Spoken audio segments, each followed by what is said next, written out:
Jovan, Buha! Buha! Yo, I'm Jovan Buha, Lakers beat writer for The Athletic, and welcome to another Lakers postgame reaction show. Just got back from Ball Arena, where the Lakers fell 131 to 126 to drop to 40 and 25 on the season. It is their fourth straight loss, dropping them to 0-4, or concluding rather in 0-4 road trip. LA has dropped from number 2 at the start of this road trip to number 5 by the end of this road trip. Obviously, a rough road trip, arguably the roughest of the season, considering where they're at, how they were playing beforehand, and the unfortunate circumstances that led to it, with LeBron James getting injured, guys like Luka and Austin getting more banged up, and LA dropping in the standings. But all things considered, I thought this was arguably the most encouraging loss of the season. There are no moral victories at this late in mid-March and for a team with championship aspirations, but there were a lot of things that I think the Lakers can take moving forward in a positive sense. But before we get into that, you guys know the drill.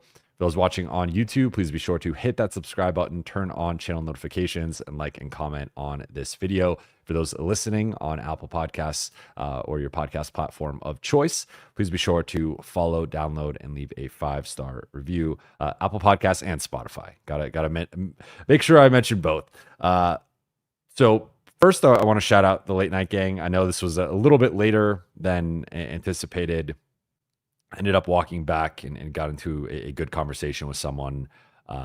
So, it was in a good conversation. But shout out to Britton and BG and Where's the Balance and Devin and Dumpy, Honcho, Isaiah, Kevin Cambridge, Giovanni, Connor Phillips, Eric,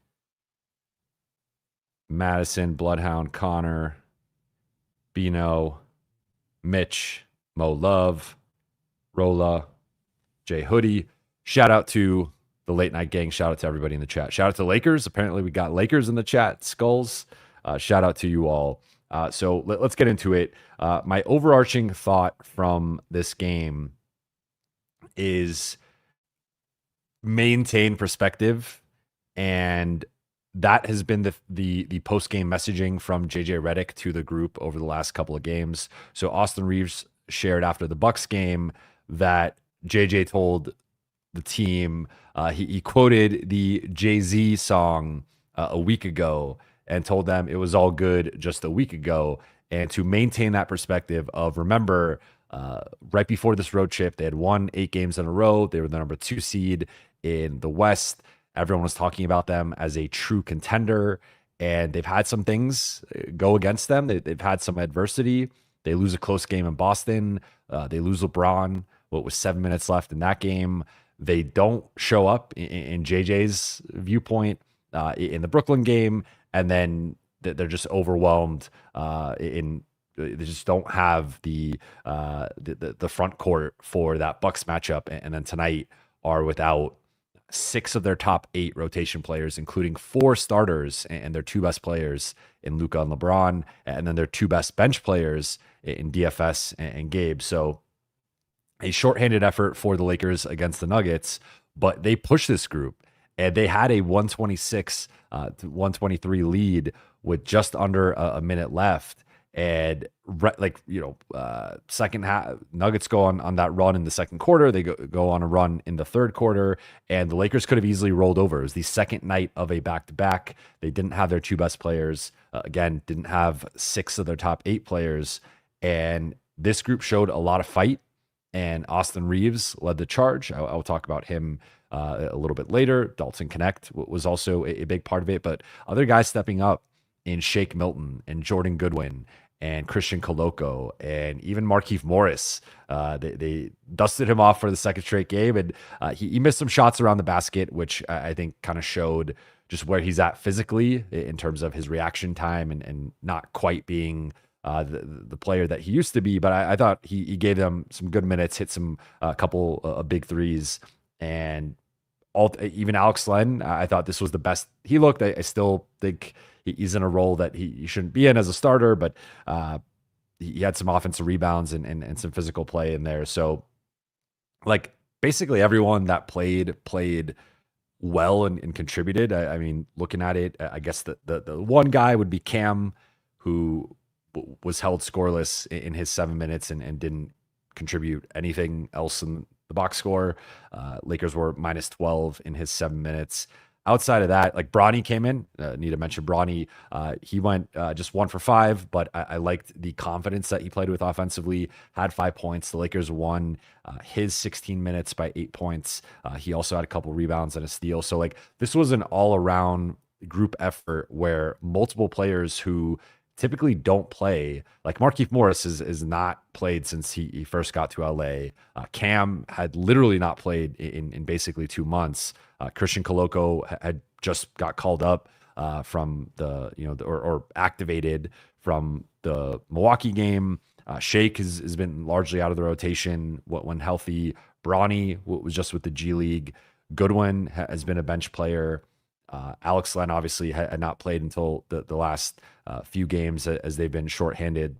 Vando got bumped into the starting group. I thought his defense on Jokic was awesome all night. He had a really solid all-around game.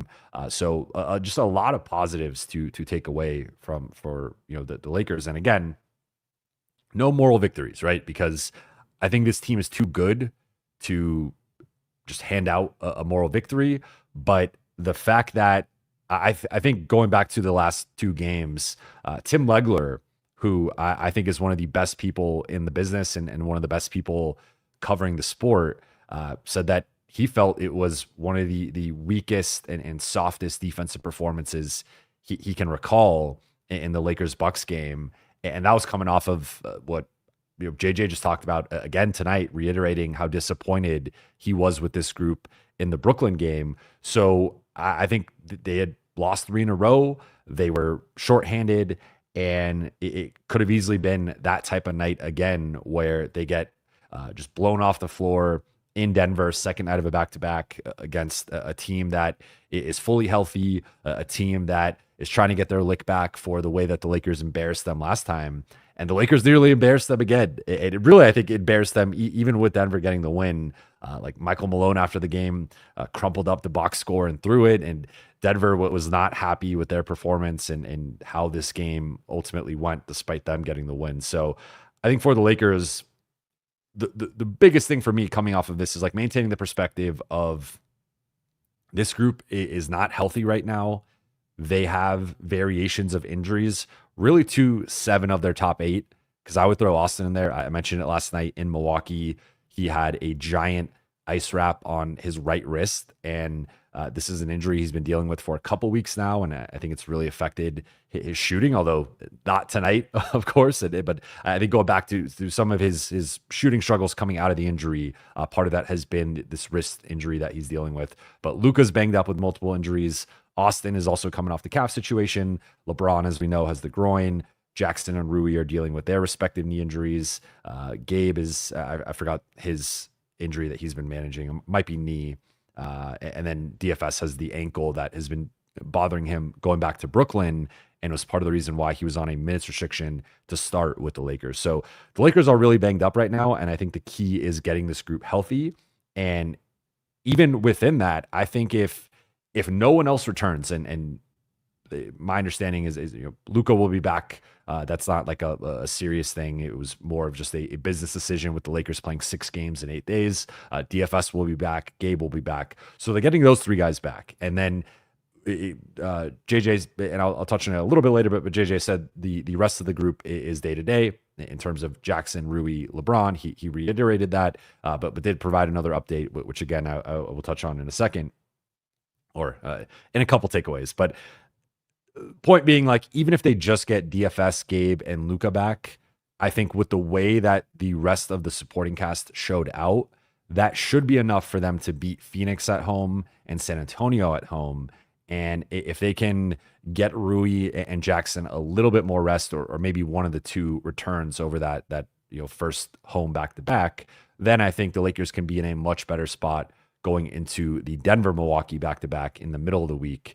And if they can just win those two games, even a bit shorthanded, kind of pushing forward, like I think that they're in a really good spot, and they'll have stopped the losing streak, have regained some momentum, and reposition themselves potentially in the West, where with the constant standings watch, they could be back to number 4 or even number 3 if they win the next couple games, and Denver loses or Memphis loses or Houston loses. So that they're also jumbled together right now. But I think the biggest thing is like the Lakers are shorthanded and they have lost, and I think they are capable of losing any game that LeBron doesn't play in, other than maybe San Antonio. But even then, and they are at home, so I think that they should be fine.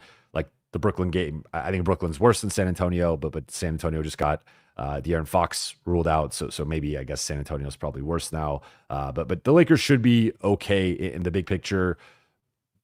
We are now getting into the zone where like they do have to start winning, and that was something that JJ talked about before and after the game. That right now the goal is just like win as many games as possible, earn a playoff seed, and that's his focus. It is just like trying to figure out how to win some of these games, even being shorthanded. And that obviously is the team's goal moving forward. But I think big picture perspective here is like the Lakers are going to be fine. I think tonight reaffirmed this group's competitive DNA and spirit. And I think once they get at least a couple, I mean, they'll get 3 back for Sunday. Once they get several of these guys back and start to get healthier, I think we're going to see them pick up where they left off before this little skid that was largely injury induced. Notable performers tonight. I've touched on several of them, but Austin Reaves was incredible. This was, I think, firmly in the conversation for best game of the season. Might have been his best game of the season. Was not quite at the 45 against Indiana, but Denver is a better team. So he almost had a triple-double, 37 points, 8 rebounds, 13 assists, 4 steals, did have 4 turnovers, but 13 of 26 shooting, 4 of 10 on threes, 7 of 7 at the free throw line, and ended up with a 0 plus minus, but the Lakers were positive with him for most of the game until later in the fourth. And Austin really carried a heavy load tonight. He was facing blitzing and trapping, and he was cooking everybody off the dribble. He cooked Christian Brown and Jamal Murray, and he really did a brilliant job of targeting Nikola Jokic off the, in pick and rolls and in ISOs, and just beating him off the dribble, and Michael Porter Jr. And like it was an awesome Austin game, one of his best games of the season. I think factoring in the 13 assists and the 8 rebounds, probably was his best game of the season. And with him being at the top of the scouting report and Denver throwing a lot at him, he weathered everything. He looked like a bona fide all-star out there, the one of the best third options in the league as he's developed into, and just really awesome Austin performance. Then Dalton scored 32 points in his homecoming. He's a Colorado native, 32 points, 13 of 27 shooting, 5 of 13 on threes. And that was his second highest point total of the season. And I talked about this in the Milwaukee or after the Milwaukee game, that I felt like the Lakers needed to put the ball more in Dalton's hands. Of course, not having Luka naturally led to Dalton having the ball more and getting more shots up. He before the game, Austin told him to take as many shots as he wanted, just throw up 35. He nearly got there with 27. But an awesome, like Dalton. We'll touch on the whole screen thing at the end where Murray gets the 3, but all things considered, like Dalton, what was just remarkable tonight. He made several big shots, several big plays, had that big dunk in transition where it looked like for a second he might have been like concussed or hurt his back in the locker room after he had a huge, like his back was very red. You could tell like there was a lot of impact there. So we'll see if that is something like maybe for now. JJ said he's fine, but I would not be surprised if that ends up being at least like a questionable designation, and then maybe he just ends up playing anyway. But Dalton was great tonight. Shake Milton with life off the bench was a plus 10 in his 28 minutes, but had 16 points, third leading scorer, and 7-11 from the floor, 1 of 2 on threes. I thought they did a really good job in the mid-range with his mid-range pull-ups and floaters and runners and getting to the rim. Also had 5 rebounds, 3 assists. As I mentioned, Vando, 9 points, 7 rebounds, 7 assists. We saw the playmaking out of the short roll as a safety valve, 3 steals for him, and battled Jokic, did an incredible job. We didn't really get to see it last game because he picked up those 3 fouls in like 6 minutes. This time, he still had some fouls, four fouls overall, but I thought did a really good job in a lot of single coverage against Jokic and then funneling him into the help and some trapping. Then Jordan Goodwin, 10 points, 6 rebounds, 3 offensive rebounds, hit a big 3 late as the Lakers were making their comeback and staying in the game.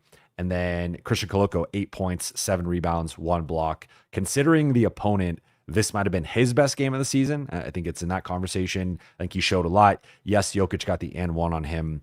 That's kind of just an MVP caliber, like best player in the league going up against a young big man like that. I don't really fault Koloko for that. And JJ even mentioned like he wished he changed the defensive matchups and even the defensive personnel on that possession, but he was worried about Dalton because the previous possession was one Dalton had fallen and looked like he had gotten hurt. So JJ took ownership for that. So I think, again, I just listed like half of the guys that played tonight. Those guys were all good to great, and there were some miscues late for sure, and that really hurt. But some of these guys are not really used to playing in late crunch time minutes against a really good opponent. Denver is right there as top 5, top 6 team in the league. So I think, again, keeping that perspective, I think there was a lot more positive than negative tonight. Stat of the night for me, I'm going to go with 19 offensive rebounds, and that led. Now, partly there was the free throw disparity, and that could also be the stat of the night, plus 22 at the free throw line in terms of attempts for Denver, which really was the ultimate difference in the game here. But the 19 offensive rebounds for the Lakers, they took 20 more shots than Denver. And part of that was because of the free throw disparity, but part of that was because the Lakers just beat Denver to so many loose balls and 50-50 balls and offensive rebounds. So just to run through it quickly, 4 offensive rebounds for Jared Vanderbilt, 4 for Alex Len, 3 for Jordan Goodwin, 1 for Dalton Knecht, 2 for Keefe, 2 for Koloko, 1 for Shake, 2 for Bronny. So this group, like, there was just a level of hunger and tenacity and ferocity and energy and verve that hadn't quite been there the last couple of games. And I thought they brought it tonight. And those 19 offensive rebounds, like, they needed every one of them to remain in this game because they did not shoot as well as Denver. Denver shot 51.8%. Lakers shot 46.7%. It was not a great defensive performance. I would say it was not even a good defensive performance. It was, based on the available personnel, I would say it was an above average. It was better than expected, but still, like they were in this game in part just because of their hustle, and that has been something that has been a trademark for this group. Not necessarily the offensive rebounding or like this level of offensive rebounding, but just their hustle and beating opponents to 50-50 balls and out. Like they were driving Michael Malone crazy. But with like he called at least 2 timeouts directly after Lakers offensive rebounds that led to baskets. And you could tell he was infuriated by Denver's inability to get defensive rebounds. Then takeaway number 1 for me is going to be increasing confidence in the Denver matchup. And I think that the last 2 Denver games, both in Denver, mind you, despite LA going 1-for-1 or 1-1, excuse me, I have just a lot more confidence with the Lakers' ability to beat Denver. I think they have figured some things out against Denver, and I think they are a better team than Denver. I think they would beat them in a head-to-head series, regardless of home court advantage. And Denver had been playing better recently, and I unfortunately we weren't really able to use this game as a true measuring stick because it would have been great to see LeBron and Luka and Rui and Jackson and Gabe and DFS. But I think if the Lakers had all those guys, I think they win this game. And maybe I will say there seemed to be a little bit of Denver maybe overlooking them, and that We've seen that from the Lakers side when they play some lesser teams. And I'm not a betting. You guys know this. I'm not a betting guy, but sometimes I will look at the line just to see like what Vegas is saying. And Denver entered the evening as 15.5-point favorites. Like that is a monster line. That is like best team in the league versus worst team in the league. So that's how this matchup was projected to go. And the Lakers were right there. And if not for a couple of things going against them, the Jokic and one, the whole screening situation, which I guess we could get into. So yes, it was an illegal screen on Jokic, and that should have been called. I would also, I don't think it absolves Dalton. I do think he botched the switch and he botched his approach to switching there. I also was a little surprised that like I know they had some limited personnel in general, but closing with Shake and Dalton, I felt like there was a couple of weaker defenders on the floor and guys that I think were just kind of in some tough spots defensively. I get like offensively, those guys were great, but I felt like the Lakers could have done some defensive substitutions and they didn't. I'm still not quite sure like who I would have closed with. I think it would have been Austin, Goodwin, Vando. Cam got played his one shift and then didn't play again, so I don't think it would have been Cam. I think Koloko would have been in there, so that would have been 4. And then for the 5th guy, maybe you go Shake, but I didn't like having Dalton on Jamal. I just didn't love that, and I know Dalton's been better defensively, and I know part of that was he got switched onto him, but like, or at least to my recollection, he was switched onto him, but I just like Dalton has not been a good defender. And you also had Koloko out there who I thought had a good defensive game, but also it was in like, you just had 2 inexperienced guys guarding Jokic and Murray. And I think ultimately like it felt like just watching it live, it felt like a mistake was going to be inevitable. Now, I do think at the same time, Jokic got away with a clear offensive foul. The only thing I would say with that is like, you can't control the refs calling that. They're the home team. They had already been getting all the calls and going to the free throw line a lot. So it's like, you have to execute better. Like, I think 2 things, as I always say, 2 things can be true at once. It was an offensive foul. It was also poor execution. So I think ultimately, like, yes, it was like he was holding his jersey, he was moving. It was like multiple infractions in terms of an offensive foul. But that is the reigning MVP, 3-time MVP. And sometimes stars are going to get that call late in a game, especially at home. And I think the Lakers had to execute better there. And I think it's not fully on Dalton. I think Koloko could have read the play a little bit better as well. But sometimes it's just how it goes, and you don't get the call in your favor. And I think there's also like, we could play the game of like, you go back a couple of possessions, like there was other mistakes or shots that the Lakers missed that like they make one of those or they don't turn the ball over or whatever. And they're not even in the position for Denver to tie the game. So I understand the frustration, and I 100% agree it was an offensive foul. I just think with the way the game was being called up to that point, like Denver took 22 more free throws than the Lakers. They clearly were getting the benefit of the doubt with the whistle. Feels like this is like the 4th time in 5th games the Lakers have not had a good whistle or the whistle has kind of gone against them. Overall, in terms of fouls, 25-15 overall team fouls.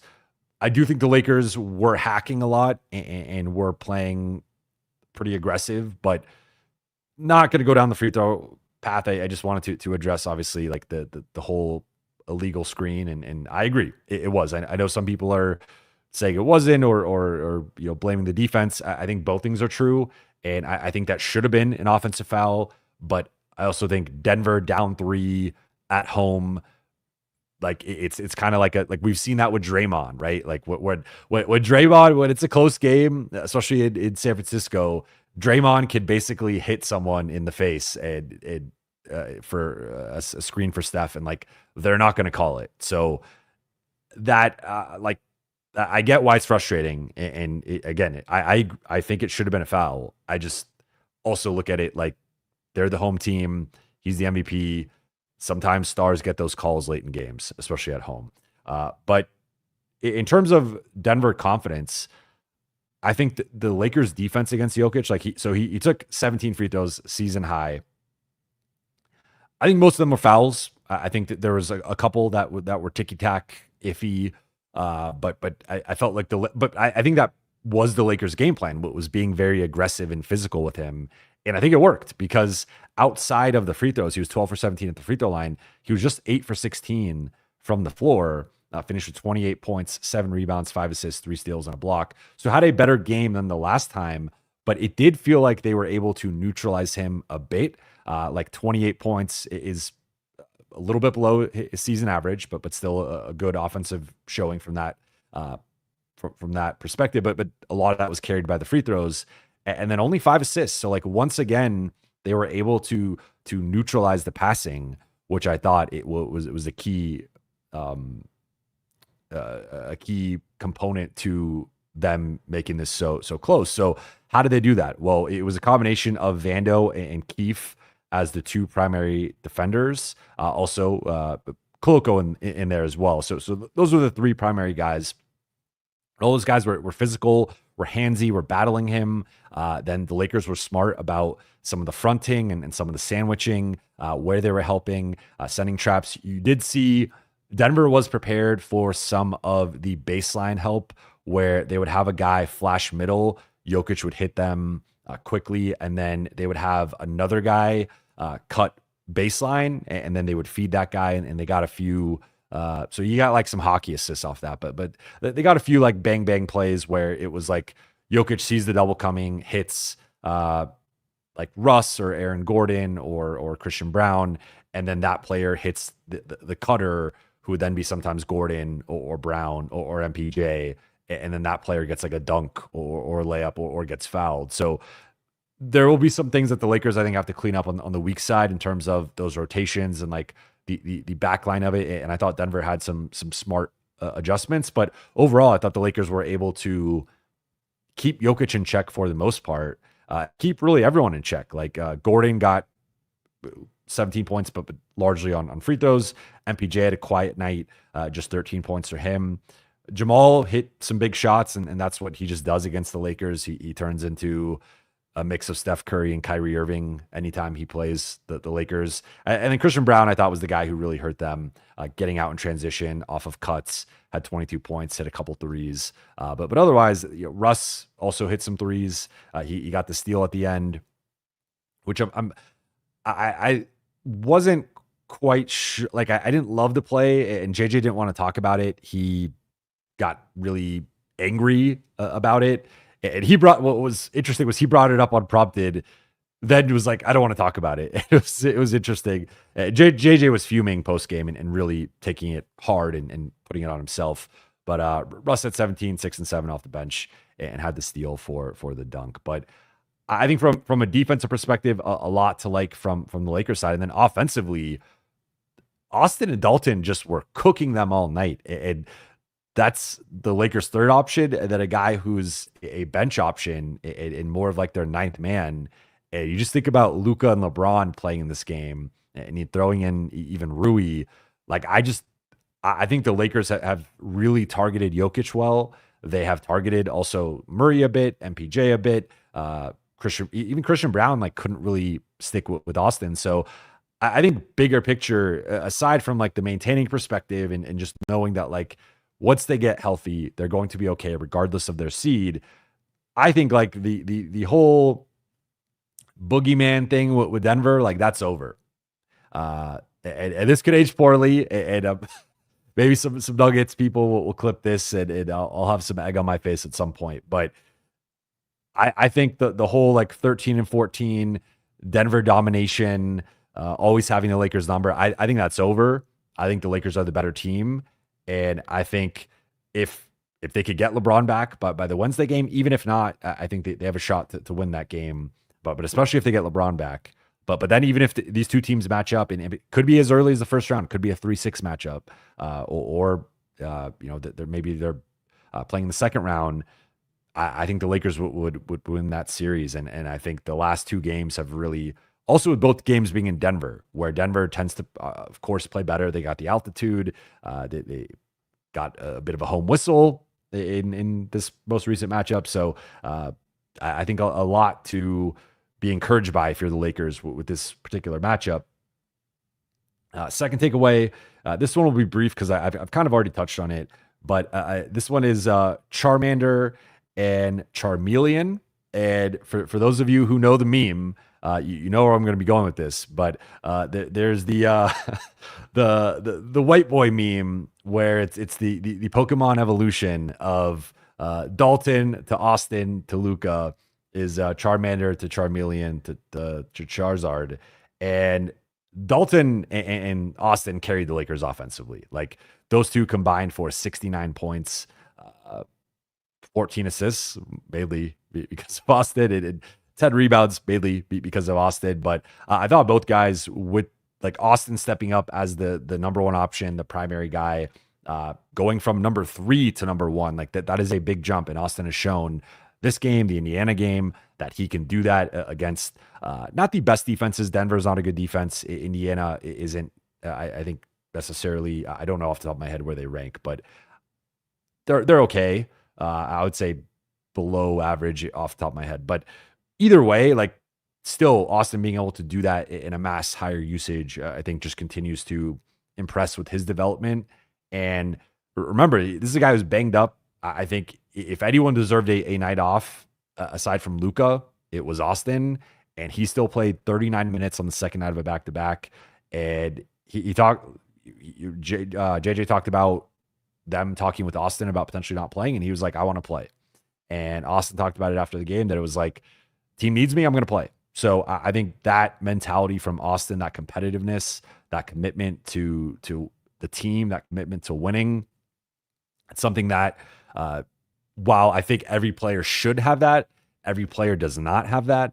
And I think it's a testament to Austin and his mindset and just who he is as a competitor, that he played tonight, that he played the way he played tonight, and that he really, again, not necessarily having his legs, not being 100% healthy, not even being 80% healthy, he still was able to have the performance that he had tonight. And then Dalton, this is a guy who got traded by this team and clearly was going through it emotionally, and not playing his best basketball. And he's progressively played better, especially over the last couple of weeks. And tonight gets his opportunity in his hometown, with his hometown crowd. His family's in attendance, friends are in attendance.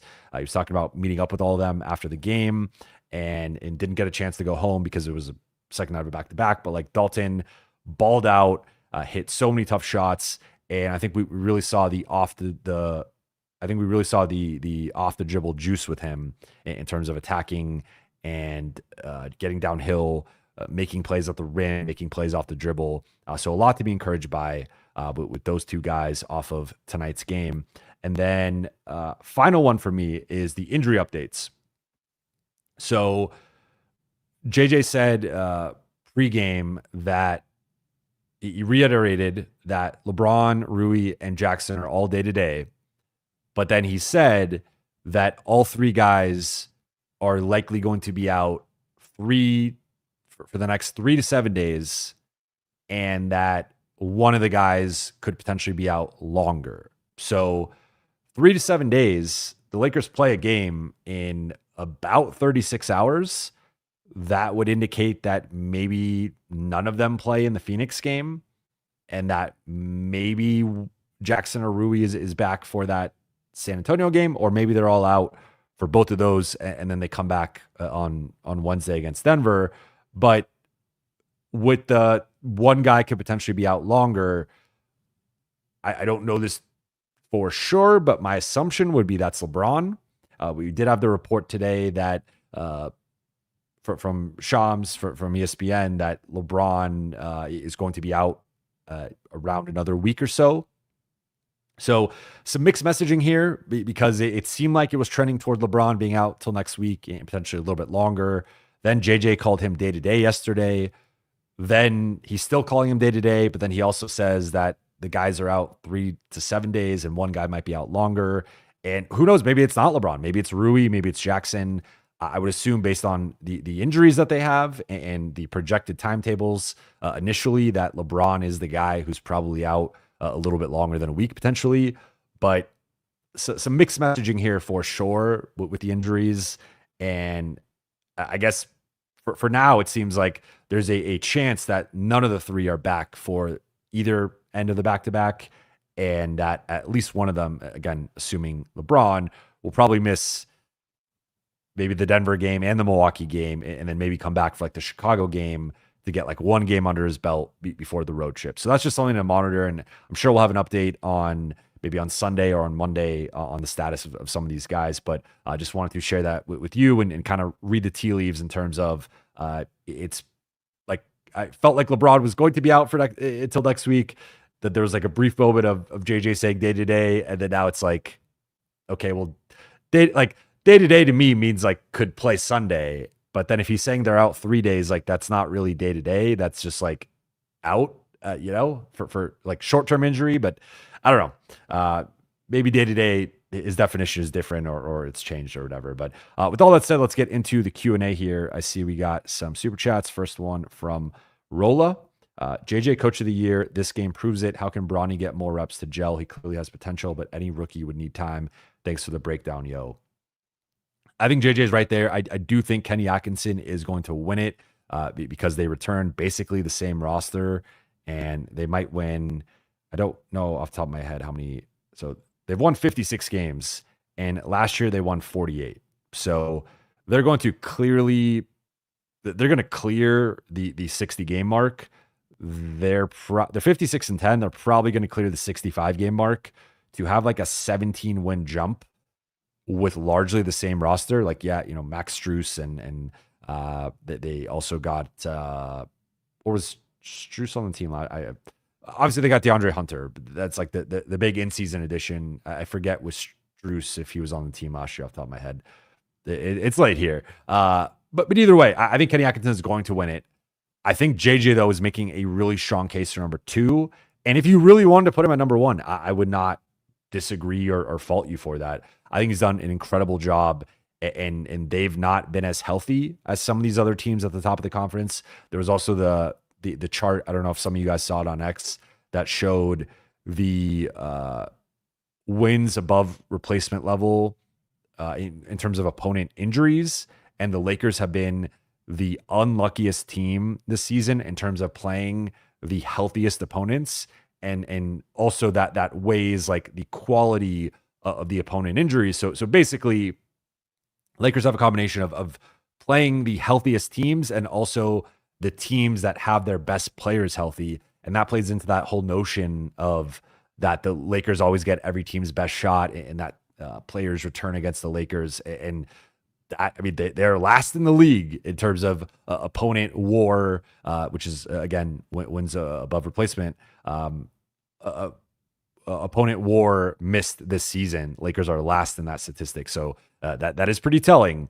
And for the second part, I think with Bronny, it's just been he's been playing so well in the G League, and I think like he talked about it after the game. We spoke with him, and he was saying how nice it's been to kind of just develop quietly, and he's a low key guy, and he to kind of develop outside of the spotlight to some extent. So I think he showed some progress for sure tonight, and looked much better than he did in the Philly game.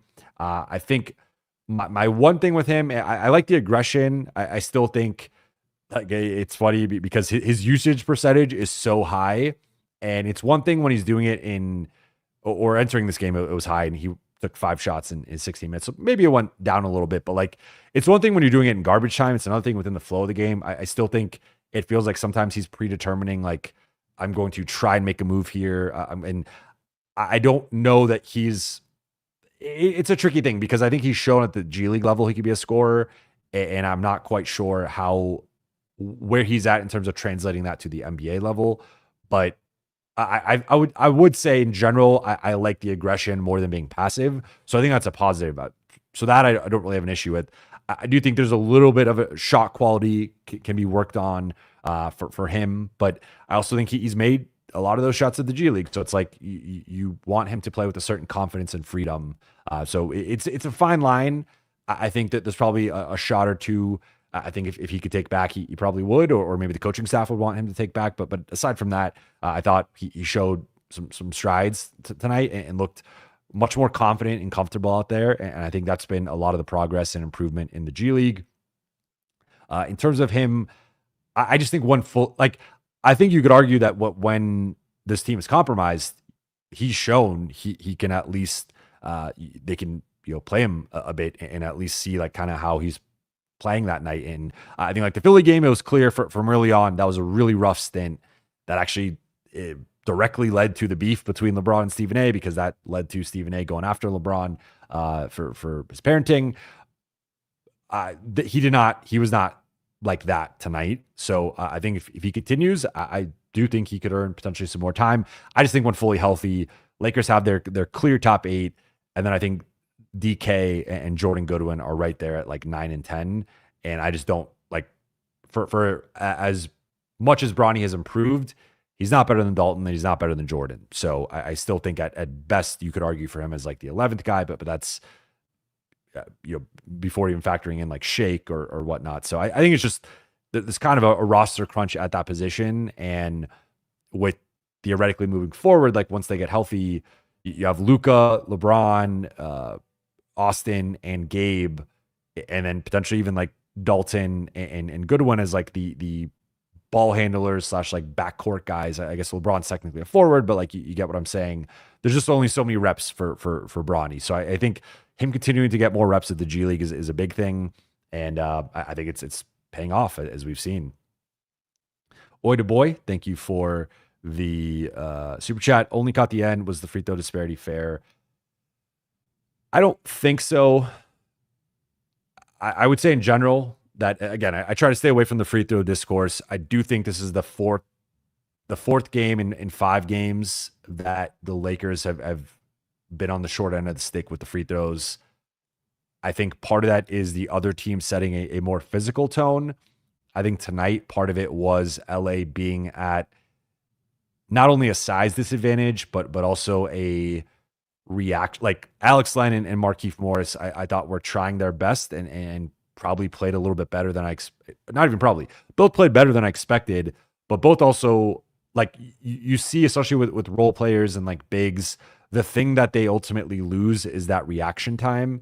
And I thought with Len, going back to last night's game, the thing that really crystallized that or illuminated it for me was like he gets that outlet pass in transition from Luka. And I think Alex Len, even a couple of years ago, probably goes and quickly dunks the ball. But because of the time it takes him to gather and take a dribble and a step and get to the rim, Brook Lopez is able to recover and block the dunk. And like just that split second reaction time, I don't think Len has had, other than being good at tipping out offensive rebounds. But he's not been a good defensive rebounder. He's not been a good shot blocker or rim protector. So I think like, sure, it's nice that he's offensive rebounding, but like if that's your only function really out there, I don't think that really warrants some of the playing time that he's gotten or starting or whatever. Like I thought Koloko was much better than him tonight. Then Keith, I thought he was physical. He was big in the paint and battling Jokic.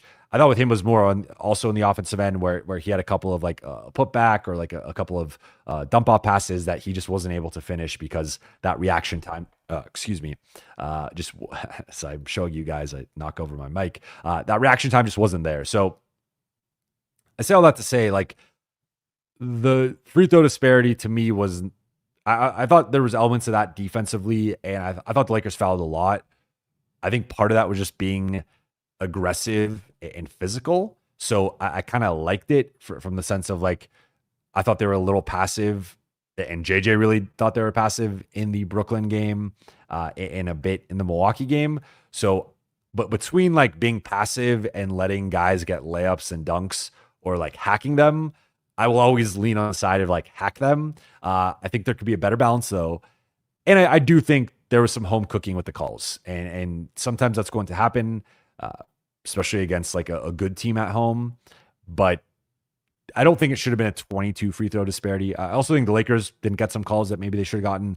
I think maybe like 12 to 15 was probably more in line with like how the game should have been called or how the two teams played.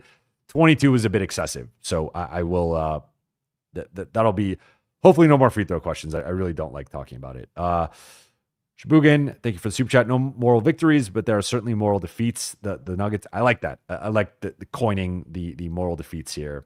Nuggets got taken to the wire by a team down 4 starters. They are not contenders. I'm going to adjust the camera a little bit here. I would not say that the Nuggets are not contenders personally, but I think they are at best 5th.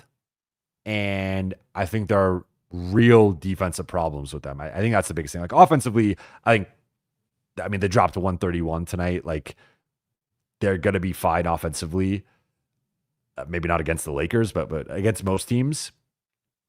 And they just beat OKC. So like, I think I don't want to like, I think context is important. And like Denver has been playing well. They did just jump back up to the 2 seed. However, I think there are real defensive limitations here. I think that Jokic has gotten better, and we saw tonight he had 3 steals. He was playing passing lanes well. Like you can't really throw pocket passes around him. He will tip them. He will steal them. That ignites their transition game. But he can be obviously attacked off the dribble. He could be attacked at the rim. MPJ could be attacked off the dribble. Jamal Murray could be attacked in the post, could also be attacked in isolation and off the dribble. So really it's like Christian Brown and Aaron Gordon are propping up the defense a lot, but even those guys, like Gordon, this was a weird, almost by not having Luka and LeBron, it kind of like took Gordon out because he's not quick enough to guard Austin. And then even Dalton with like his movement and stuff, like they didn't put him on those 2 guys. So he was kind of out of place where like the Lakers could kind of hide him, or sometimes he was like a helper, but he wasn't as effective on the ball as he typically is because he wasn't guarding on the ball. And then Christian Brown just, I think he's a good 3-and-D player, but there is a defensive limitation there. And I think Austin, Luka, and LeBron all, like he just can't stop those guys. So I would say I think they're a back end contender, but I think if they play any of the 4 teams ahead of them, they now 2 are in the East, so it would really only be like one of those in the finals, and maybe they could avoid OKC and the Lakers, like depending on how the bracket breaks. But I mean, it's almost impossible, I think, to avoid both of them. But yeah, I mean, I guess as I talk myself into it, I think they're more of a fringe contender. I think I still put them number 5, but I think the other 4 teams can score them too easily. And I don't really know how they solve that. Rolla, thank you for the super chat. Would it be legal if JJ put Luka in for the last 60 seconds? It would not have been. He was not even in uniform. He was just in sweats, and he was not on the active roster. So had he been on the active roster, you could have subbed him in, but he was not on the active roster. Jazz Singh, thank you for the super chat. Remember, Nico gave Utah a second to get rid of Luka. I'm just going to say this once. I don't, or I've said this many times, but hopefully this is the last time I say this. It won't, and I promise it will not be the last time I say this. Dallas has just had a PR disaster class with how they've handled this whole situation. If I were in charge of Dallas, I would not have made the trade. I also think I would have looked more into AD's health and how serious this ab situation was, or ab/groin, whatever. But if I was forced into making this trade for whatever reason, I would have immediately scheduled a sit-down interview with ESPN or with TNT, a TV interview, and you would have had to put Nico in front of the camera and answer to the tough questions with the trade. But the fact that they had that like little Mickey Mouse press conference and he deflected and made jokes and joked about not being with the organization in 10 years and like probably getting fired in 3 years, like it just like made a mockery of the whole situation. He has yet to answer for it since then. Every time Patrick Dumont says something about the trade, it gets worse and worse. Mark Cuban has distanced himself, which I think is smart on his end, but he's also poured kerosene on the whole situation and basically said how stupid he thinks it is.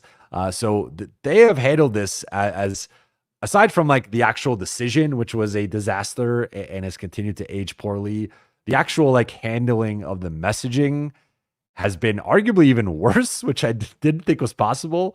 But like all you had to do is do a 10 to 15 minute sit down interview and come up with your if you're gonna like let's be clear here. They have leaked all this stuff about Luka and they've thrown all this dirt on his name. They've erased him from the social media stuff, the videos of the team or whatever. And it's like, okay, if you're not being subtle about this. You are clearly like leaking all this stuff. Put your name on it. Go do the interview and put your name on it and say, hey, we had issues with Luka's weight. We had issues with his conditioning. We had issues with his leadership. Like own that. And I think there would have been a better response if there was a little bit more transparency as to what drove them to do this. But them like kind of playing it off and acting like it was some joke or something and then leaking all this stuff, it's just been a horrible look. Yes, Nico gave a second round pick to get off Luka, and I still can't believe it.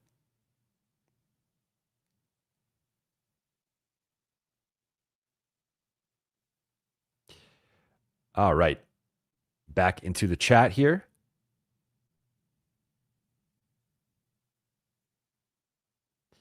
Dylan the Villain Brooks. I want to know, Dylan the Villain Brooks. You are a part of the late night gang. You are a loyal viewer and listener. But are you a Rockets fan? Are you a Dylan Brooks fan? Are you a Lakers fan? I would love to know. Said, I'm okay if the Lakers are the 4th seed as long as we're healthy. I'm good with that. I'm going to assume you're a Lakers fan based on this comment here. I would agree with that. I do think that the Lakers are running. Let's pull up. I will share my screen here.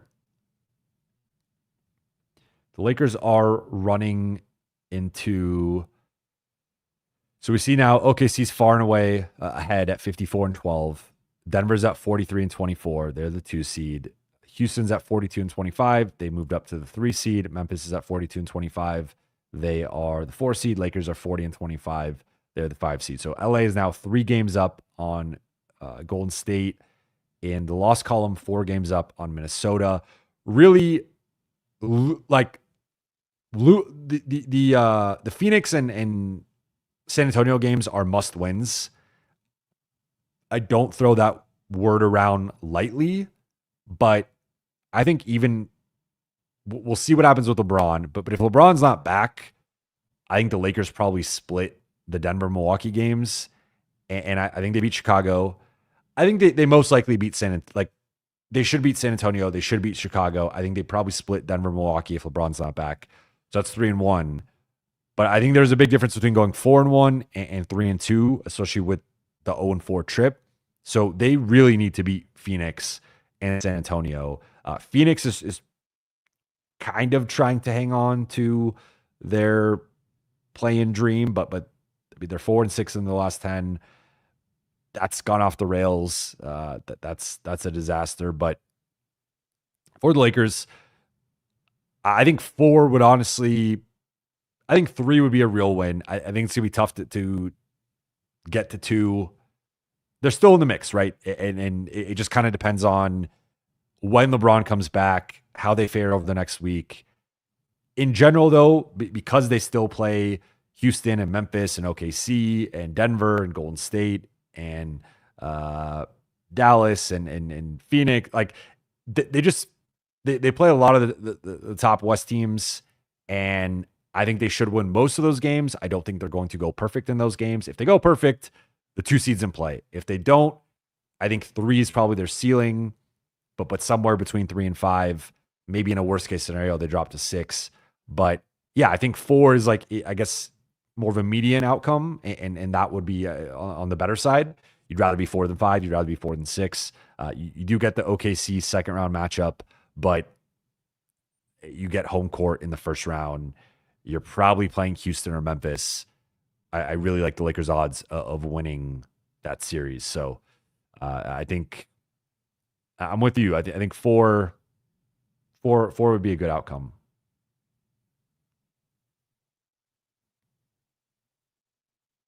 Boy to boy.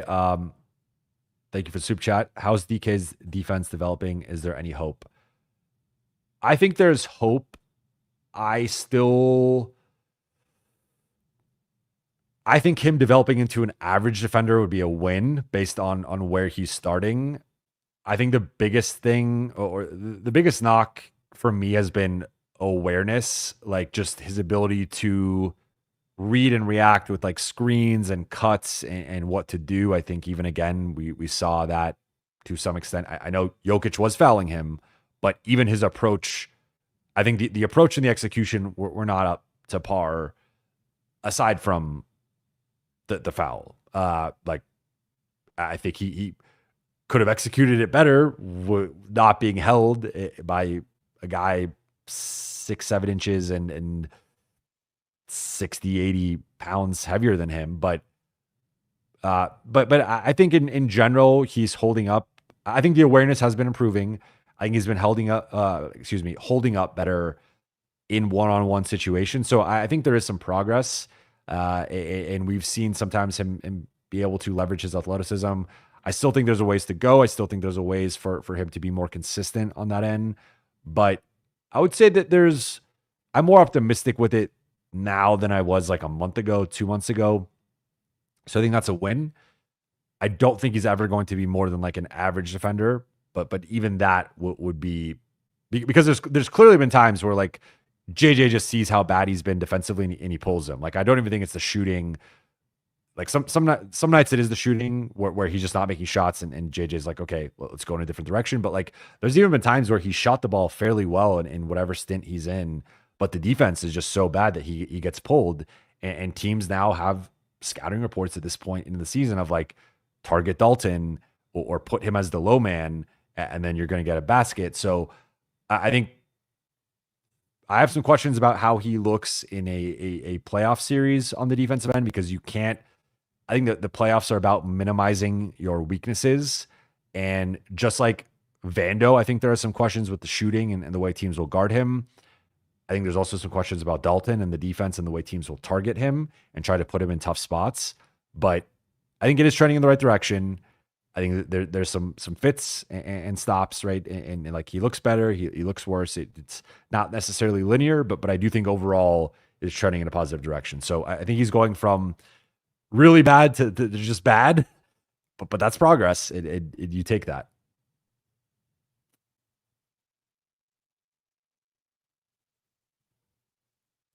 Jaxel, how much percentage that we can beat the Warriors in the playoffs, Jovan?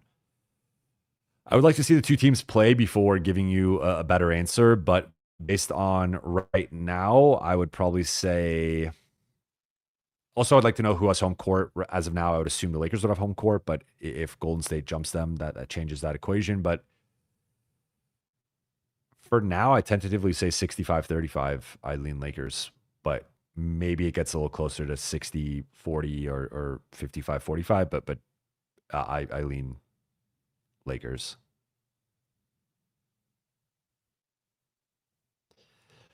Lakers in the chat. OKC or Denver, ideally in a second round matchup. Honestly, with the way the last two games have gone, I'm kind of leaning Denver. I lean Denver. I think OKC. I'm an OKC believer. I think they're the best team in the West. They would currently be my favorite to come out of the conference. I would like to see how the Lakers stack up with them. Like hopefully one of those two games in OKC, like they're going to be so far ahead that they could end up resting both. I'm going to operate under the assumption that they're going to take at least one of them seriously, and it'll be a really good test for the Lakers. A few games left in the season. Where do they stack up with a team that's going to win 60 plus games? I think the Lakers have some matchup advantages. I don't think they have a great. Dort has held up fairly well against Luka. Like he's not going to shut him down, but he is a guy who can slow him down a little bit. And like as much as you can slow down Luka, again, I'm not saying he's going to shut him down. I don't like no one can shut down Luka, but in terms of like Luka defenders, I think Dort is toward the top of the list. But then they have no one for LeBron, and that's the thing. I'm like, J-Dub, but I think J-Dub's too small. and I don't think he's good enough defensively to really bother LeBron. So I don't think they match up great with LeBron and Luka. Then I guess you got Shea probably, or Caruso. I mean, Caruso on Reaves would be interesting. That would be a tough one for Laker fans. But they have the two big look with Chet and Hartenstein. Chet's been awesome since coming back from his hip injury. Hartenstein is the type of big that I think could give the Lakers problems with the offensive rebounding, big physical guy. I mean, they could put 2 7-footers out there together. So that's pretty tough. And both guys are, like, Chet's obviously better than Jackson, and then Hartenstein has the physical advantage. So that'll be tough. But I would lean Denver.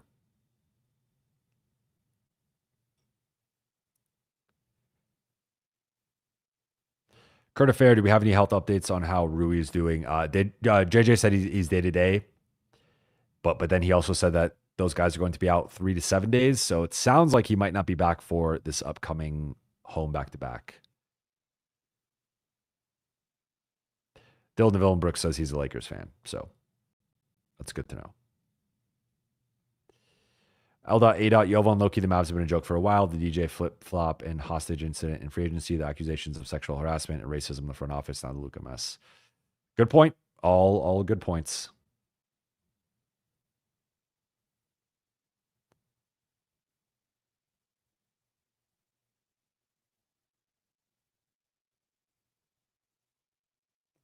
Jake from State Farm, no concussion for DK. Not according to JJ or Dalton. We talked to both of them after the game. I will say I saw Dalton's back, and I guess if this is for the people watching, you can see, like, if this is a back, it was like he had a giant red circle taking up like probably 60 to 70% of his back, well over half. So I think that's from the impact of falling on it. But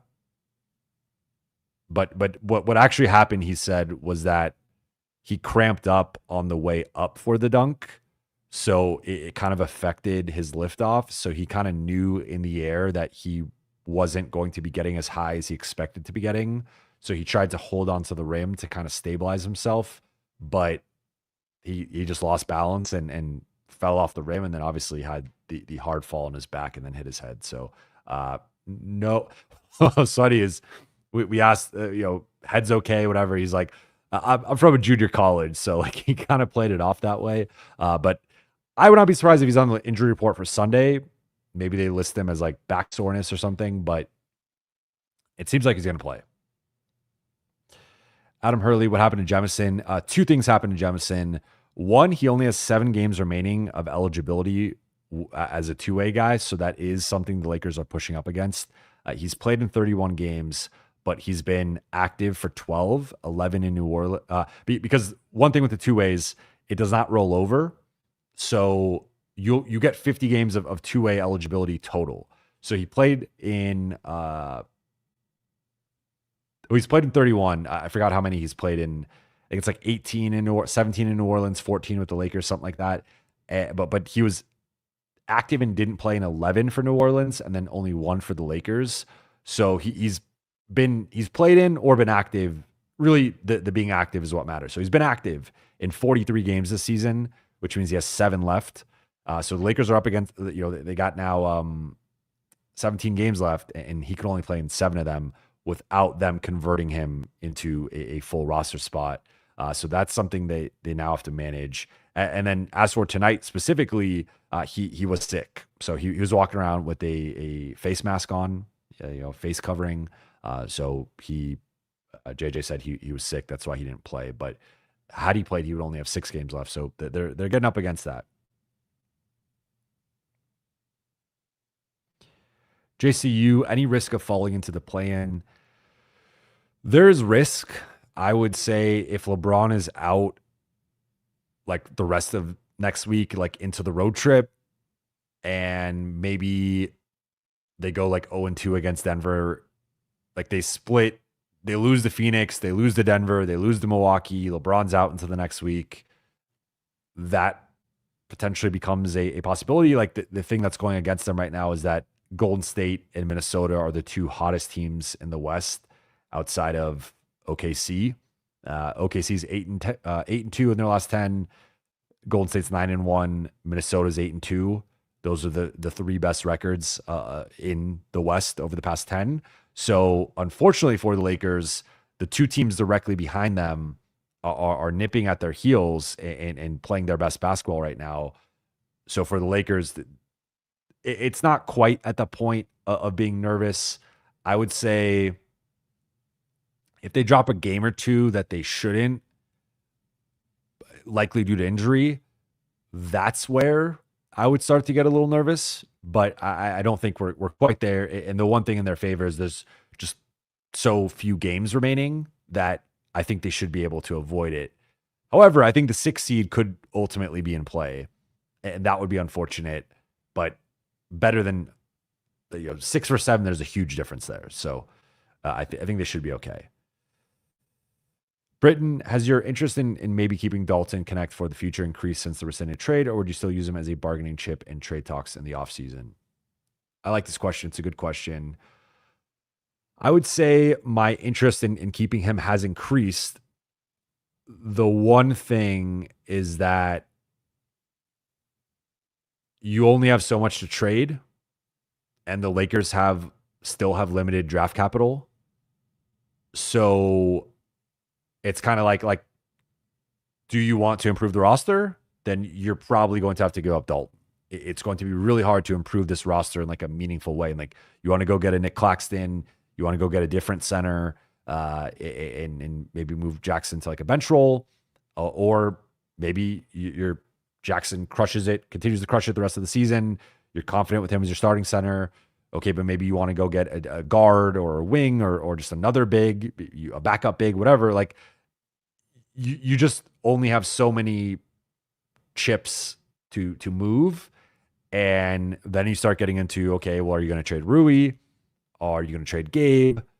Like maybe Gabe and Kleba gets you in that conversation, but you only have so much draft capital to actually move. So I think if there's a way to keep Dalton and improve the roster, I'm open to that, and I think the Lakers will be open to that. But I think realistically, whenever you're trading for a player of value, it depends on the team, but more often than not, they want a like win now player, they want a young player, and then they want picks or some combination of those, right? And the Lakers have relatively limited combinations to offer, so it is hard to get to a competitive offer for difference-making players. And if the messaging coming out of the trade deadline was, okay, we didn't get Mark Williams, but we're going to try and go for a better center this summer, if that's the case, it's going to be hard to keep Dalton out of that. So I'm not like tied to trading him, but I think it to get a difference maker, you don't just ask for a difference maker and get him. Although they are the Lakers and they got Luka, so maybe it works out. But barring another team gift wrapping them a setter for a ridiculous price, realistically, they're going to have to give stuff up. And maybe it's a first, maybe it's a protected first, maybe it's a swap, but remember, their firsts are less valuable because of the Luka trade. The swaps are less valuable because of the Luka trade. So you could argue, especially if Dalton balls out here, maybe he has more value than even he had at the trade deadline. And you can revisit a Mark Williams style package, giving up less because Dalton's worth more, and maybe you get an even better player because, as you know, that was like the framework that they were offering multiple teams for different centers. So I think it's hard to ultimately keep him and not trade him if you are trying to add a starting level, like high level rotation player, but maybe it's possible. And if it is possible, I think you try to keep him.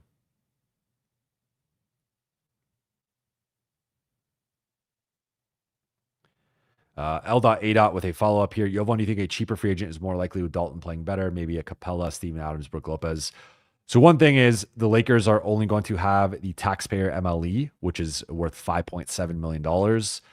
That I think gets you in the conversation for Adams. Maybe Capella. I think Adams for sure. Maybe Capella.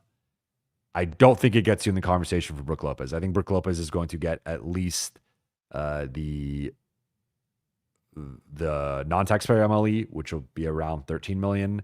I wouldn't be surprised if he maybe gets a little bit. I think I would not be surprised if he gets in like the 15 to 20 million dollar range.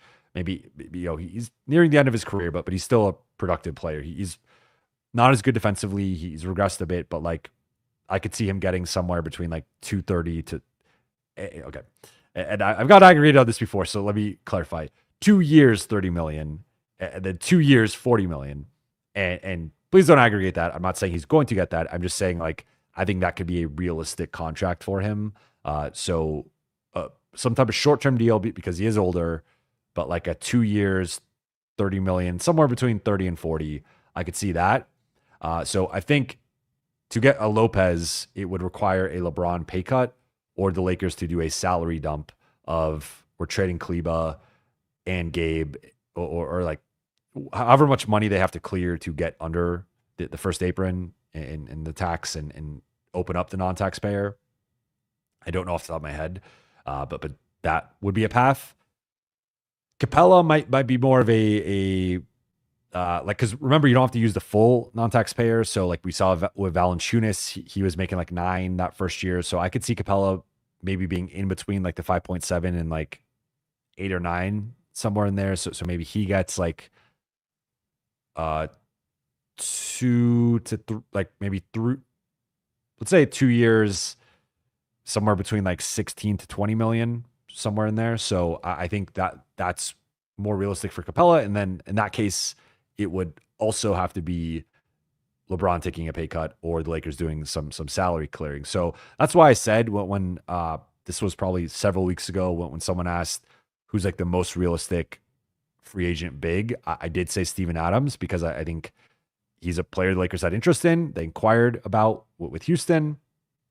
He's also a player they should be able to sign either for the minimum or upwards of the 5.7 taxpayer MLE. So among those, I think Adams is more on the realistic side, but for potentially for Capella, but certainly for Lopez, they'd have to clear some additional salary to get in the mix. Mr. Matsuda, what can Kleba do? Kleba is a good stretch. To me, he's more of like a 4.5. He can play 5 in some matchups, can play 4 in some matchups, but a solid 4.5. He has aged a bit, and I want to pull up his basketball. I think he's not shooting as well this season, if my memory serves correct. I am pulling up. So this year, averaging 19 minutes a game, shooting, just 26.5% on 3. So that's obviously bad, but the prior season, 34.8, prior season, 34.8. Between 2019 and 2021, he shot 37%, then 41% on 3s. In the playoffs, he's been a good 3-point shooter. In 2021, shot 40%. 2022, shot 44%. 2024, shot 43%. These are all 3-point percentages. So he's been more of like a playoff riser, and we've seen him. But in terms of his skill set, he's a stretch, pick and pop big, and a versatile defensive guy. So he could defend 5s and 4s, and can move his feet, has some good mobility. I think has lost a step, and I'm going to assume coming off of a leg injury or a foot injury rather, that will likely compromise him a bit. He's also, I want to say in his early, he's 33. So I think though he has the possibility to be their second best true big man or like center. I'm still on Koloko Hill, and I thought tonight it was really encouraging for Koloko and the Koloko believers. But I think Kleba, if he could come back at some point in the next 2 to 3 weeks, I think he has a shot to crack the back end of the rotation and be a situational player for the Lakers. Kevin Cambridge, low-key forgot, but is Jackson under contract next season? I feel like with how he's playing lately, he could still be solid on the roster as a backup big if we're able to grab a guy in the summer. Jackson is an unrestricted free agent, and I believe the Lakers have his bird rights, but I still think there's limitation to how much they could pay him. They could use that taxpayer MLE on him, but I could see him potentially being a casualty just because of circumstance, like we saw with like Malik Monk, where the Lakers kind of got priced out based on their financial limitations. So like if a team threw the non-taxpayer at Jackson after the way he's played this season, I would not be shocked if that happened. And I think he would have to obviously return from this injury, continue to play well, be healthy the rest of the way, and maybe the Lakers go on a run to like conference semifinals, conference finals.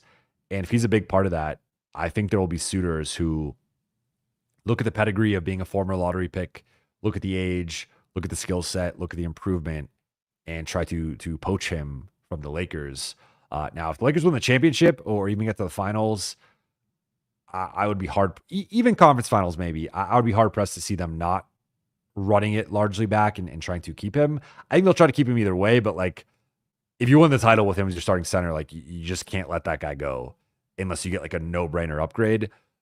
But even then, I think you try to keep him as like a backup. So Lakers have some interesting decisions here, and LeBron's contract situation will play into it, but they might have to do some salary dumping to get some more financial flexibility. Nick Brower, is Markieff too old now, or could he be helpful in that front court rotation? I think he's too old. I have been pleasantly surprised with his play the last couple of games. And now granted, my bar was very low. I think you could have a real conversation with him versus Alex Len. I don't think he's looked worse than Alex Len. I think there's a bit of a reaction time, but I like the spacing. And I think that could be a little preview of like how Kleba could fit in. I also think he plays with a certain, level of toughness. And so I would not be opposed to him playing over, like starting Koloko and playing Keefe over Len as long as the front court is like it is. I see you got a couple of super chats here. RGN Cal 4, Gabe Kleba and a 2032 for Claxton. I'm assuming you're saying first round pick here. So you have Saw. I think that would be a trade the Lakers would do. I don't know if I think Brooklyn would want a better player coming back. That's where like they'd probably ask for Dalton. And then I think the Lakers would consider that, but I think they want more than that for Claxton. Adam, thank you for the super chat. What is the tiebreaker if the Lakers tie the series next week at home versus Denver? It goes to division, and then it goes to, but they're not in the same division, so then it goes to conference. So based on that, Lakers have one more win and 2 fewer losses, so they're a game and a half up in the conference tiebreaker. So if they beat Denver then too, that would obviously put them further ahead in that. So Lakers actually might win the tiebreaker if they beat Denver next week. Going to go 5 more minutes. Real 5 minutes. Real 5 minutes.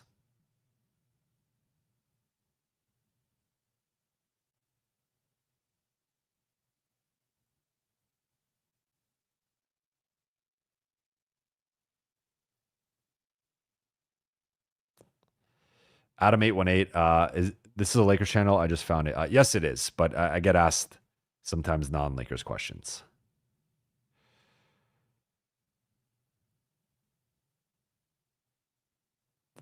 Is Mr. Matsuda hit the likes? Yes, let's get those likes up. I unfortunately can't see them during the stream, but Adam, thank you for the super chat. Any other languages you know? Well, I'm half Serbian, half Puerto Rican, so I know a bit of both languages. I would say I understand them better than I speak them, but those would be the only other 2 languages. I think Serbian is similar to some of the other Slavic and Balkan region languages. So sometimes there are similar words or phrases that when other people are speaking those languages, I can kind of understand them, and some similar like intonations and humor and stuff, but those are, I don't speak either one fluently. It's actually something that has long been on my to-do list. And I think especially now with Luca being on the team, and I mean, he speaks both languages. So I think either way, I think would help with that relationship. So it is something that I've long wanted to do. I've been kind of putting it off just because of my schedule and the job, but like I get some time off in the summer, and really I think I could do a little bit of it every day. So I want to get better with that. Shooter Guy 7, hey Jovan, any rotation changes in mind you think JJ should try out after this game? Well, it's tough to say because they aren't healthy, and they weren't healthy tonight. So I wouldn't make any drastic changes off of tonight's game. I think the top 8 is pretty clear. And then I think Jordan and Dalton are somewhat situational in terms of like who plays more as like the ninth man. I think Dalton is continuing to look better, and maybe he's establishing himself more as the ninth man, but I don't want to overlook just because Jordan doesn't score as much. He's a better defender, better rebounder, does a lot of intangibles. I thought he was beating guys to a lot of 50-50 balls. Even if he didn't get offensive rebounds, I thought he was in the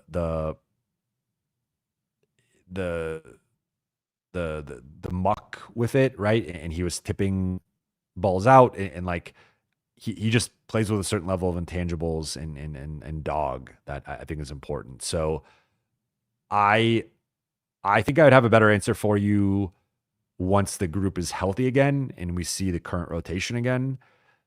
In general, I think DFS should play a little bit more. I really think they should lean into that Rui, LeBron, DFS, Austin, Luka lineup. I think that's going to be their version of the death lineup, a small ball lineup, and a lineup that they play in the biggest moments. I think Jackson can play in certain matchups and in big moments. Like I'm talking about like crunch time against like game 5, series is tied 2-2. Like I think they're probably going small. So I think that group has looked good together. I'd like to see them get more reps together. Otherwise, like I think the rotation is largely panned out as it should. Kevin Cambridge, any non-Lakers sports podcasters that you're a fan of? Yeah, I mean, Bill Simmons podcast, Ryan Russillo podcast. I listen to the Hoop Collective. I listen to the Athletic Daily Show. I listen to Hoops Tonight, although that sometimes is kind of a Lakers podcast. Off the top of my head, we're saying sports podcast because there's also non-sports podcasts that I listen to, but I only listen to basketball. And specifically NBA. I'm sure they're Dunked On, Ben Taylor's podcast. I feel like I'm blanking on the name of that right now, but yeah, I would say that those are off the top of my head the primary. Young Man in the Three. I've continued to listen to that, and they just had a fun one with Shams and Kenny. I think that's most of the non-Lakers NBA podcasts that I listen to. Luka playing both upcoming back-to-backs. To my knowledge, yes, but I think it's something they're going to approach. JJ's talked about this being very fluid, just with all back-to-backs, with all these guys dealing with injuries. So I don't want to say for sure, but it seems to be trending that way.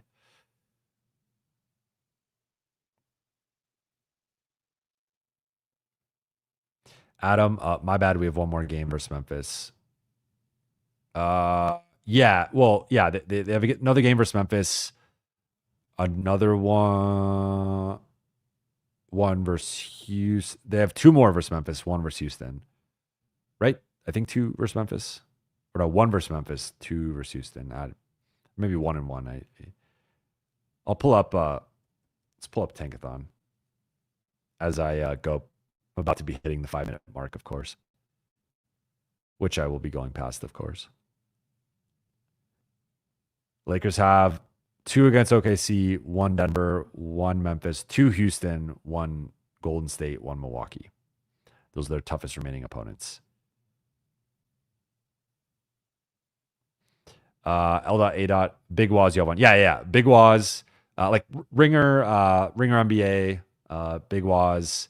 Actually just saw Big Waz at the show. At the game tonight. He was here in Denver. Talik Khalifa. Any guests you're looking forward to on future Buha's Block episodes? Yes. I know I've slowed it down with the guests a little bit recently. It's just been the Luka trade has been so hectic, but there's a couple of players I've been talking to and talking to them, talking to their people and trying to get them on.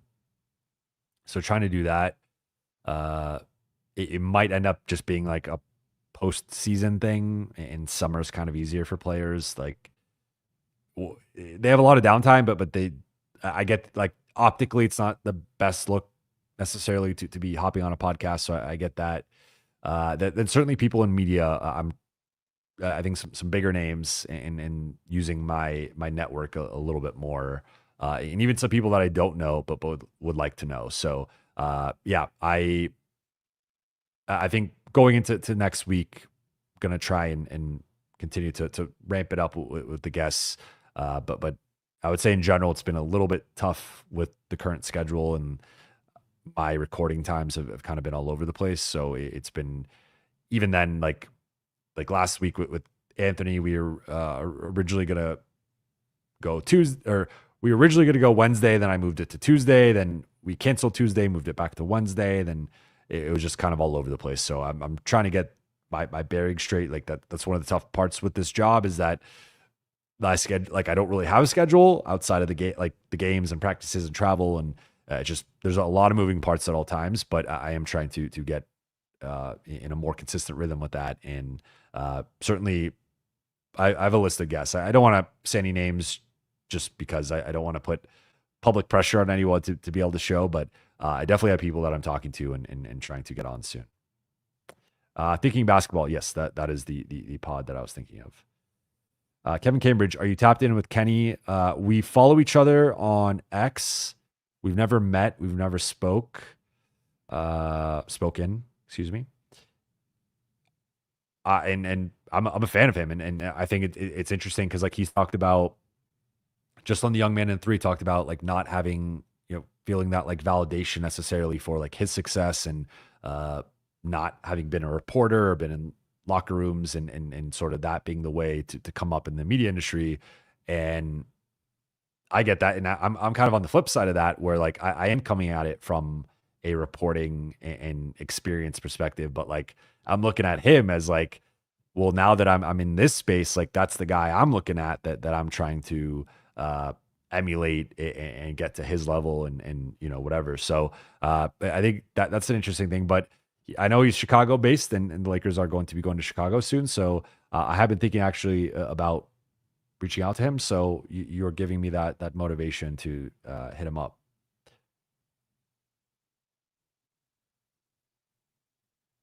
L.A. Jovan, do you agree with Bill Simmons that the NBA should move to a 70-game season, start in December and end in July, to avoid the NFL World Series?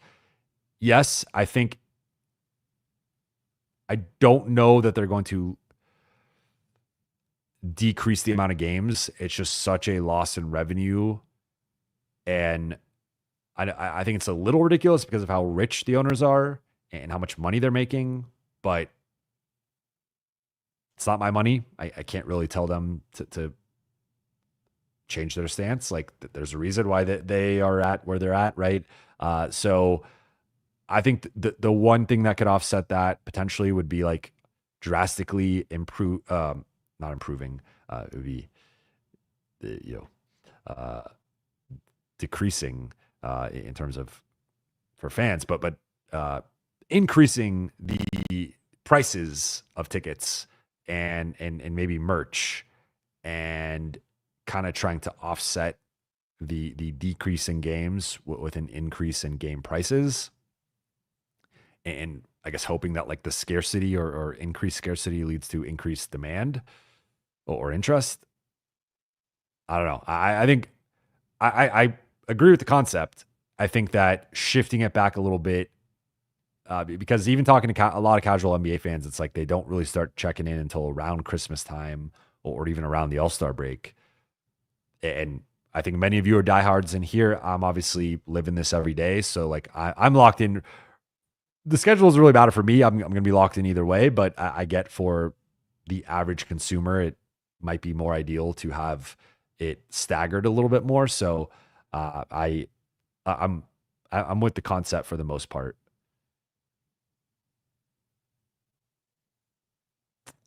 JCU, Jovan, could there be a chance where OKC lands Cooper Flag since they have the Clippers pick? That would make them a dynasty.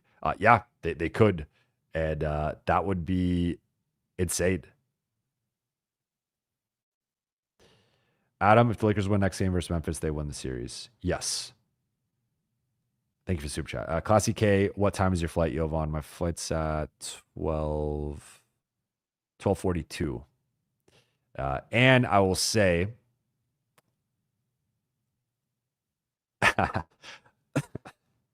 excuse me, I'm laughing at the chat about the 5 minutes. This is one of the worst cities to have like I don't want to say 12:40 is like early, but like even that it's like a 35-40 minute trip to the airport from here. That this is like one of the cities that it's toughest to get to the airport. And it's a big airport that there's a lot of, the lines are always long, even in I have pre-check, which I recommend you all get. I kind of want to do like a travel episode or Q&A at some point, because I have so much travel experience at this point that I have lots of travel stories, travel advice, travel perspective on different things that maybe that's something I do at some point. But yeah, 12:42. So I got to leave here at around 11:15 if I really want to push it, which I tend to push it. Surprise, surprise. Antonio Rossis Simmons should have you on again. Yeah, I would love to do it. There's been a couple times he's asked me on, and like last year at the end of the Denver game, or after the Denver game, my flight didn't work, so I couldn't do it, unfortunately. But I just did Russillo. I've done his a couple times, did Simmons once, and yeah, those are two of the goats, and would love to do their pods whenever they will have me. Jazz Singh, how would you fix the Suns? Love the do, by the way. I appreciate that. Well, I'd go back in a time machine and I would not do the Bradley Beal trade. I think that they had a valuable situation or a valuable chip with Chris Paul. I think they would have been much better off just riding out Chris Paul. I know I mean, I don't know if there was a personality thing there or what was going on, but like, ultimately I think Beal's better, but like factoring the contract, and I think Chris has had some moments with Golden State and San Antonio where like he's still been able to be effective, and I think could have been like the Tyus Jones for them, even though Jones is better, at least now. But aside from that, I think you probably just have to trade KD and get as much as you can, and then have a real conversation of like, are we trying to, what are we doing with Book? And do we want him to be our Kobe, our Dirk, our Duncan, and he's going to need to have some patience for 2 or 3 years, although that's also going to be pushing in like past potentially his prime or through his prime. They're in a tough spot. I really don't see how they fix this. Like ideally you trade Bradley Beal, but he has a no trade clause and no one wants his contract. So, and they don't have the assets to get off of it. So, I mean, if we're being real, like maybe it's trading Beal and trading Booker and KD, but that's just like a full teardown. And Ishbia said he's not rebuilding. So I'm not sure like how I would do it. I think is going to be different than how they would do it. I think you probably just trade KD, try to find a team that has a young player. Like I don't think OKC would do this, but if you could get J-Dub and like a pick or something back for KD, I would love that trade for them. But I don't think OKC would do that. So, but can you get like that type of player or like a blue chip young player with a blue chip pick, that gets me interested. But they're in a tough spot.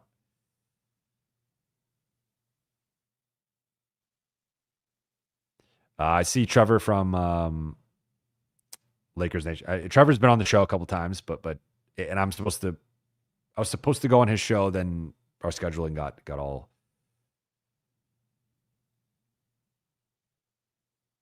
Oida Boy, are you familiar with the YouTube channel Awful Coaching? Ours takes legit, or is all the yelling just a bunch of cherry picking? In my opinion, it's the latter. He's actually been on here before. It criticized me. I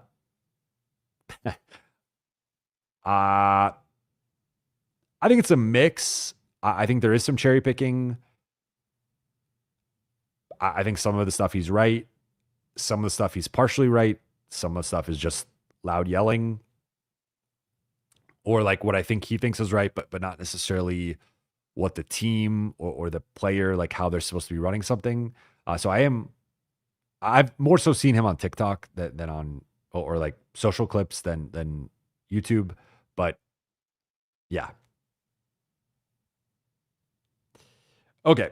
I'm going to wrap here. I went 15 minutes over, as tends to be the case, but I'm going to try get a little bit of sleep before I got to get up for this flight and pack and whatnot. But that will do it for tonight's show. Thank you all so much for watching and listening. For those watching on YouTube, please be sure to hit that subscribe button, turn on channel notifications, and like and comment on this video. For those listening on Apple Podcasts, Spotify, or your podcast platform of choice, please be sure to follow, download, and leave a 5-star review. I'll be back Sunday afternoon after Lakers Suns. That's in about 40 hours, or 40-ish, about 40 hours. So I'll be back soon, about a day and a half. And I will talk to you all then. Shout out to the late night gang. I appreciate you all. Another late stream, and you all rocked it. So shout out to Jno, Tally Khalifa, Kevin Cambridge, L.A. Connor, Jake from State Farm, J-Dip, F, Kurt Affair, Classy K, L. Again, Oida Boy, Diego, JCU. Shout out to you all. Sunny. Shout out to everybody. But I'll be back again in under 40 hours. And we'll have a big game to talk about. It's a big game for the Lakers. But regardless of what happens, I'll be down to break it all. I'll be here to break it all down. Excuse me. That part of the night where I'm a little loopy. But either way, I'll talk to you all very soon.